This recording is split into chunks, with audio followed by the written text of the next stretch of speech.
Bienvenue sur la chaîne de Vapoclop. Aujourd'hui, petite présentation du TFV8 Big Baby de chez Smoketek. À savoir que le TFV8 Big Baby est en fait le grand frère du TFV8 Baby. Nous retrouverons donc dans la boîte le TFV8 Big Baby. Nous retrouverons dans le kit une carte d'authentification des produits de chez Smoketek. Nous retrouverons également un manuel d'utilisation, pour le coup qui n'est pas en français, mais à savoir, petite information, par rapport à la législation en vigueur, sachez que tous les produits revendus par Vapoclop, vous pourrez trouver les explications des produits, que ce soit les atomiseurs ou les box, en téléchargement sur le site, et bien entendu, ils seront en français. Nous retrouverons deux Vapband, nous retrouverons aussi une résistance de rechange qui est une TFV8 Baby T6 Core à 0 de haut, mais nous reviendrons sur toutes les résistances après, sachant qu'il y a déjà une résistance montée dans l'atomiseur qui est la TFV8 Baby X4 Core. Nous aurons également un tank Pyrex de remplacement. Nous avons également une résistance reconstructible, un deuxième tank Pyrex qui est légèrement plus grand que celui fourni pour le remplacement, et en fait ce tank Pyrex va aller tout simplement avec la tête reconstructible puisqu'elle est légèrement plus grande, donc il faudra un tank légèrement plus grand. Nous aurons aussi une clé Allen qui va nous servir à la reconstruction de la tête reconstructible. Et pour finir, nous avons un sachet qui comprend quelques joints d'étanchéité, de la visserie et un adaptateur pour drip tip 510. Les matériaux utilisés pour la construction du TFV8 Big Baby sont le stainless steel, et en ce qui concerne le drip tip, il est en Delrin. Il a une capacité de 5 ml, une connexion type 510. Il mesure hors le drip tip et la connexion à peu près 3,8 cm pour un diamètre de 24 et un poids approximatif de 60 grammes. Il se compose donc, comme on le disait, du drip tip, mais qui pour le coup est vraiment large. On pourra ici mettre l'adaptateur pour drip tip 510. Nous avons le haut de l'atomiseur, le top cap, avec une petite inscription ici avec une flèche marquée Open. Donc c'est là où nous allons en fait venir faire glisser notre top cap, ce qui va avoir pour effet en fait d'ouvrir l'atomiseur. On voit ici un joint pour éventuellement absorber les quelques fuites qu'il peut y avoir au moment du remplissage. Et ici nous avons un cyclope afin de remplir l'atomiseur, puisque c'est un atomiseur qui se remplit par le haut. Nous avons à la base de l'atomiseur ici deux arrivées d'air type cyclope que nous pourrons venir ouvrir et fermer en faisant varier la bague de gauche à droite. À savoir que par rapport aux arrivées d'air, c'est un atomiseur qui est fait pour de la prise directe. Nous allons ici pouvoir saisir donc cette base et la dévisser. Comme on peut le voir, la résistance vient avec, ce qui nous laisse apparaître en fait tout l'intérieur du tank. Donc nous pourrons bien entendu le nettoyer. Nous pourrons aussi pousser comme ceci afin de désolidariser le tank du top cap pour pouvoir changer soit son réservoir s'il est cassé, soit mettre le réservoir un petit peu plus long, le tank en Pyrex un petit peu plus long, quand nous aurons monté en fait la résistance reconstructible. Nous pourrons ensuite ici venir saisir sa résistance, la dévisser pour pouvoir la sortir et effectuer son changement. Nous allons maintenant nous intéresser à la tête reconstructible. Donc comme on peut le voir ici, on a une tête qui ressemble fortement aux résistances fournies. On a ici une cloche que nous allons pouvoir venir dévisser, ce qui va nous laisser apparaître en fait le plateau de reconstruction. Donc on peut appeler ça une sorte de type Velocity, même si ce n'en est pas un exactement. On a deux résistances qui sont déjà prémontées à l'intérieur. Nous n'allons pas faire de reconstruction de résistance, puisque comme vous voyez, ce sont des résistances, ma foi, tout à fait simples. On a pris un axe, on a enroulé un fil résistif autour, donc là on ne l'a pas fait, c'est déjà fourni à l'intérieur. Nous avons sur les côtés deux petites vis de chaque côté, il suffira donc de les dévisser et de venir passer les pattes de ces résistances de part et d'autre. En revanche, nous allons ici placer le coton pour vous montrer comment ça fonctionne. Pourquoi? Puisque on le voit sous les résistances, nous avons deux cuves. Ici, on voit les trous d'arrivée de liquide, donc il faudra venir mettre son coton bien à l'intérieur correctement face à ces arrivées de liquide. Je viens prendre ici deux morceaux de coton, tout simplement, je vais venir prendre ma résistance. J'ai fait un petit embout, comme vous le voyez ici, plus fin pour pouvoir le passer dans la résistance. Je viens ici essayer d'entrer ça dans ma résistance. Je viens l'attraper de l'autre côté. Je laisse dépasser un petit peu de coton de chaque côté pour pouvoir aller en fait jusqu'au niveau des arrivées de liquide.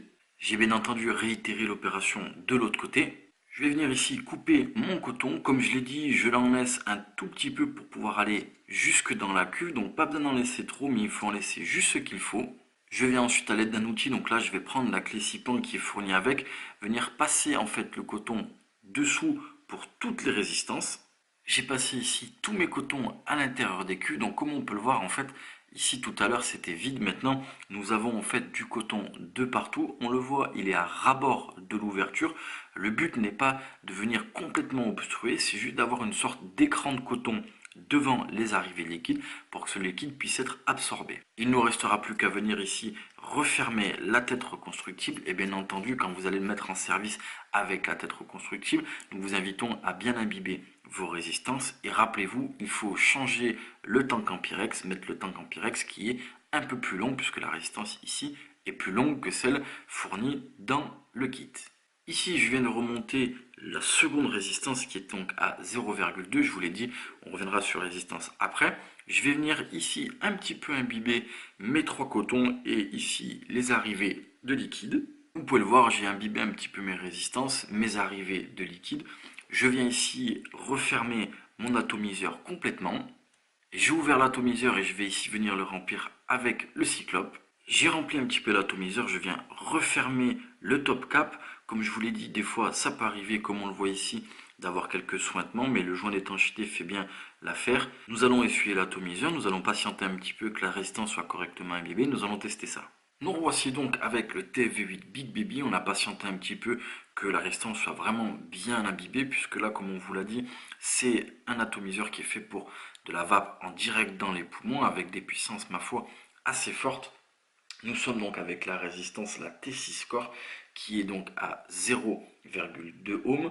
On reviendra sur les résistances après. Elle est préconisée entre 70 et 90 watts. On est à 70 watts et on va la tester. Rappelez-vous, nous sommes en prise directe.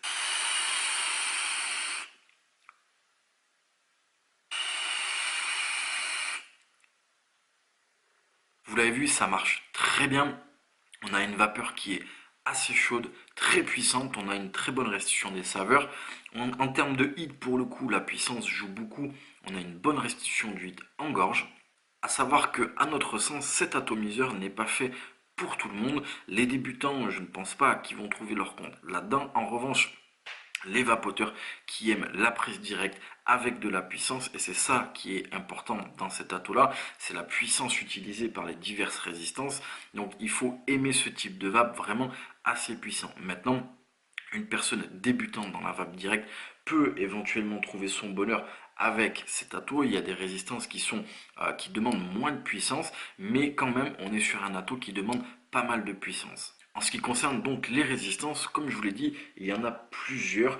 La première, c'est la résistance, la X4 Core, donc qui est en fait à 0,15 ohms, qui est un quadruple coil, qui est préconisé selon la marque entre 30 et 70 watts. La seconde résistance, c'est celle que nous avons dans l'atomiseur pour le test actuellement, qui est donc la T6 Core, qui est en fait un sextuple coil à 0,2 ohms, préconisé entre 40 et 130 watts. La troisième résistance, on l'a vu aussi, elle est inclue dans le kit, c'est la résistance ici, qui est la résistance reconstructible, donc à savoir que les résistances à l'intérieur, donc on est sur du dual coil, on n'est pas sur du single, sont à 0,35 ohms et le fil qui a été utilisé, la marque le préconise entre 30 et 60 watts. La quatrième résistance qui est en option qu'il faudra acheter séparément, c'est la résistance Q2 Core qui est en fait un dual coil à 0,4 ohms préconisé entre 40 et 80 watts. La cinquième résistance qui est la T8 Core qui est à 0,15 ohms, c'est un octuple coil préconisé entre 50 et 110 watts. Enfin, la sixième résistance qui est la Q2, tout simple, la Q2, il n'y a pas de corps, c'est la Q2 qui est à 0,6 ohms en dual coil préconisé entre 20 et 50 watts. Ce que nous aimons dans ce produit par rapport à son petit frère, c'est que pour le coup, on a les mêmes performances que le TFV8 de base, sauf que là, il est plus gros, donc on embarque une contenance qui est un peu plus importante, mais ma foi qui n'est pas superflue, vu que certaines résistances demandent pas mal de puissance, ça fait pas mal de vapeur, mais du coup, ça consomme quand même pas mal de liquide. Nous aimons aussi la finition de la taux et il n'y a rien à dire, c'est propre. Nous aimons bien entendu ici le top cap qui est très facile d'utilisation par rapport au remplissage. On ouvre et il y a un gros joint d'étanchéité, donc il n'y a pas de souci. Comme vous l'avez vu tout à l'heure, il y avait un petit peu de liquide sur le bord. Quand j'ai refermé, le liquide est sorti, je l'ai essuyé. C'est vraiment très facile. Ce que nous aimons aussi, c'est malgré la puissance demandée par certaines résistances, on a quand même une restitution des saveurs qui est bonne. Maintenant, on le précise, je l'ai dit tout à l'heure, c'est une vape qui est quand même assez chaude, assez puissante, donc à notre sens qui s'accorde plus, bien entendu, avec les liquides qui sont forts en glycérine végétale, mais aussi qui ont des attraits un petit peu gourmands. Voilà, ce sera tout en ce qui concerne le TFV8 Big Baby. Nous vous remercions d'avoir regardé cette vidéo sur la chaîne de Vapoclop.